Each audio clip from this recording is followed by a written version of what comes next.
Hey everyone, it is Sunday again, and as you can see behind me, I actually went out and did some grocery shopping today. I know I had that big meat haul a couple of weeks ago, but I needed to get a little bit of variety because we only got a few things. So I went ahead and I got a few new things.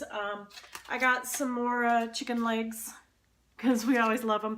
And these are actually organic, and I think there's somewhere on here that says that they are free range, but I can't be sure. I know I've seen some packages recently that say free range on them. I also got this beautiful chuck roast, which I'm going to make later this week. I will rub it with spices and just throw it in the crock pot. Thank you, Janet, and a couple other people. I took your advice and I grabbed one of these.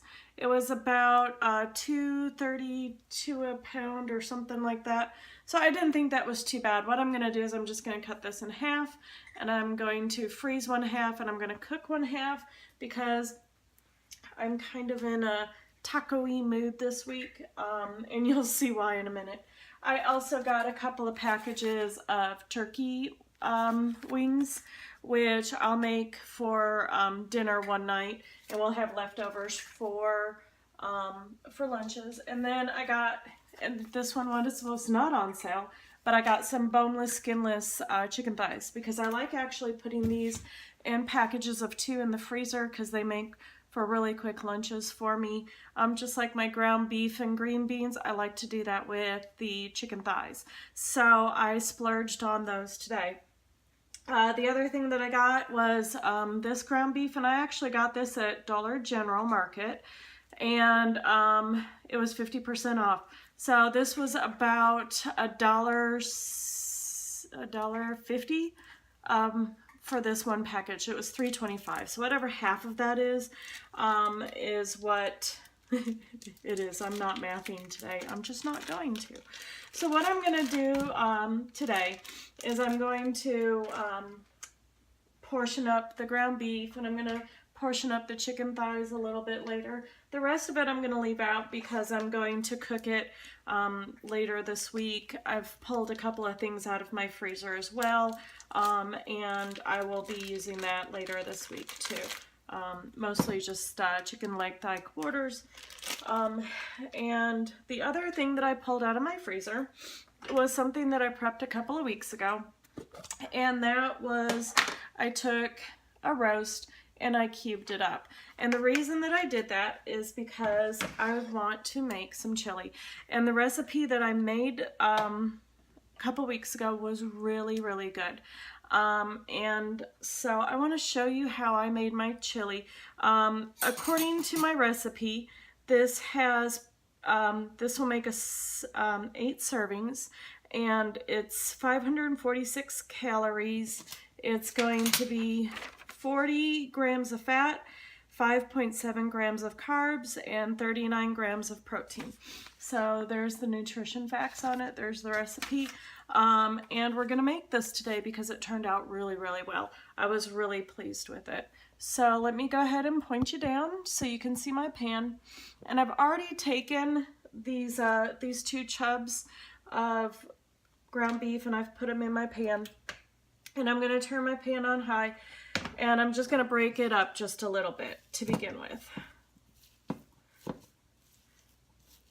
And because this was marked down, and because it's my first time trying ground beef in a package like that, I wanted to make sure and cook it right away, because we don't want to either cook it or freeze it, because we don't want it to sit out. I like, you know, I don't mind regular meat in packages like this, sitting, you know, not going to the freezer straight away.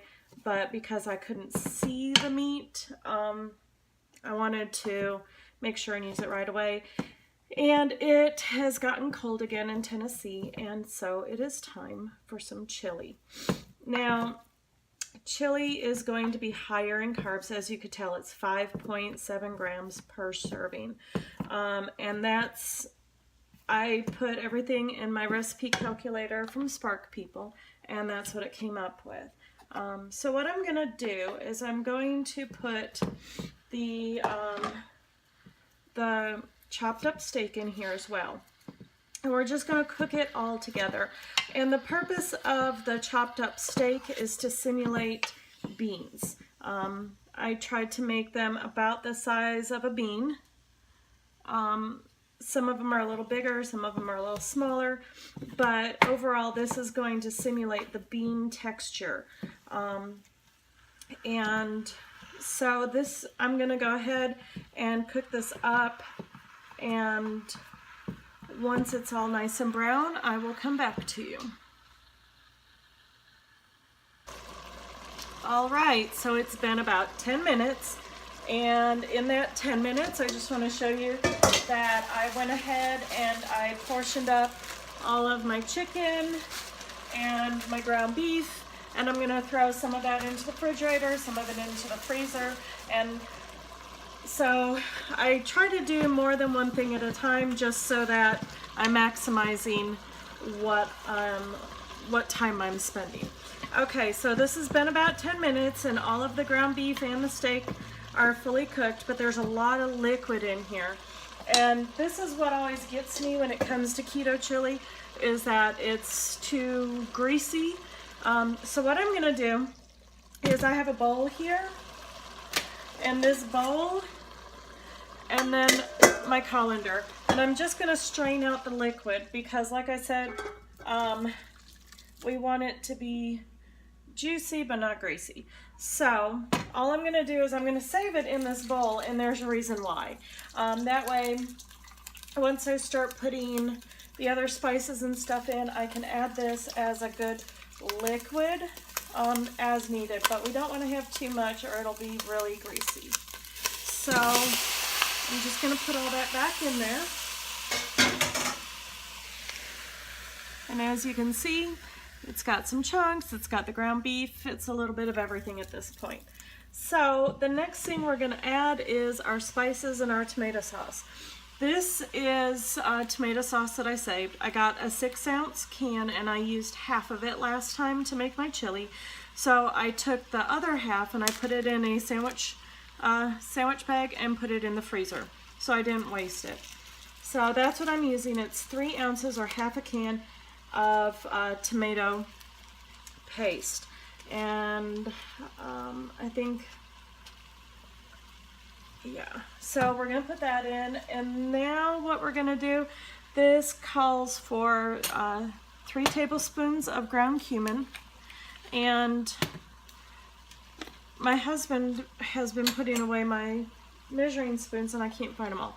So this is an 1/8 cup, and this 1/8 cup holds, there's 2 tablespoons in an 1/8 of a cup. So I know that this is going to be two tablespoons, and then I'm going to add a 1/3 tablespoon,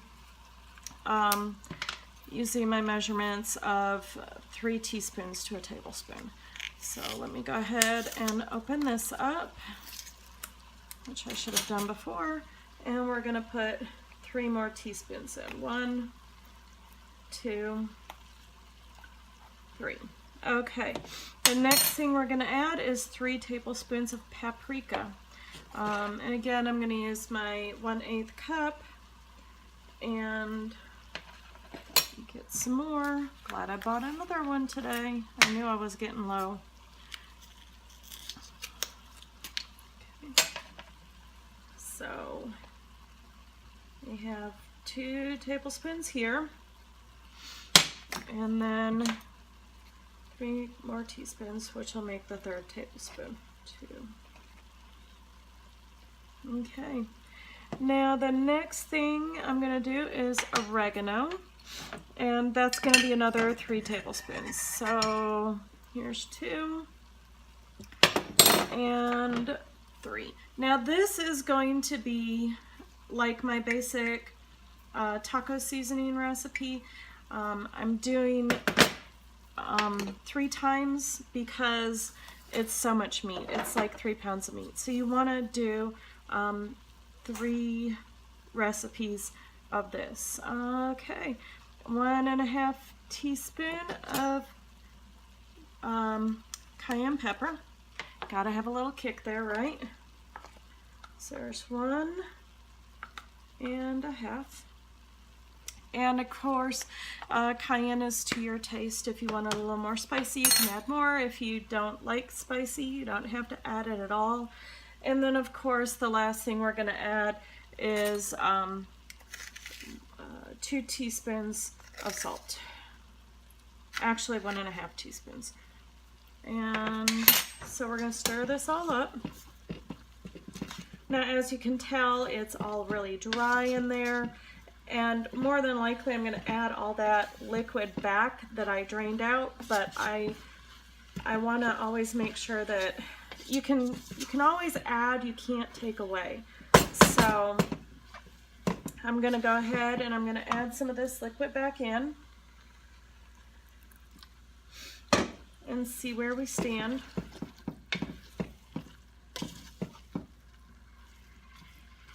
Yep, it's not quite chili consistency yet, so I will add all of that back in.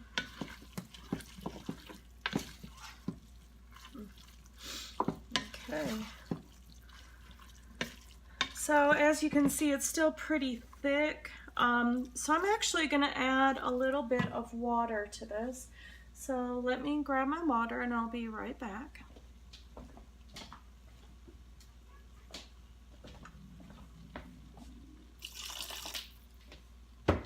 Again, we only want to add a little bit of water at a time because we can always add, but we can't always take away. And though some of the liquid will cook out, we don't want to add too much. Now I'm just using water because I'm being lazy, but you could use homemade beef broth or homemade chicken broth or, you know, anything like that. And we're getting there.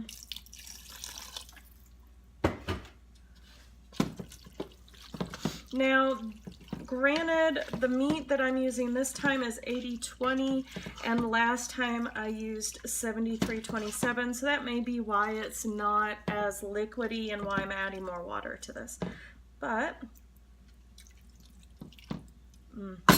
all right, so there you go. I'm just gonna let this simmer on low until lunchtime, and that's it. That's my chili. Now what I'm gonna do with this is I'm gonna add a little bit of cheese to it, a little bit of sour cream. Knowing my husband, he'll throw some pork rinds in there. You can do it with lettuce. We had a restaurant here called Petros, so this would be a really good thing for a Petros if you're wanting to make that. Which is like layering chili and cheese and onions and all sorts of stuff. Just watch your carbs on that. But that's it. That is my simple chili recipe that I think you're really gonna like. And though it doesn't have a lot of tomato paste in it, it still has a lot of flavor.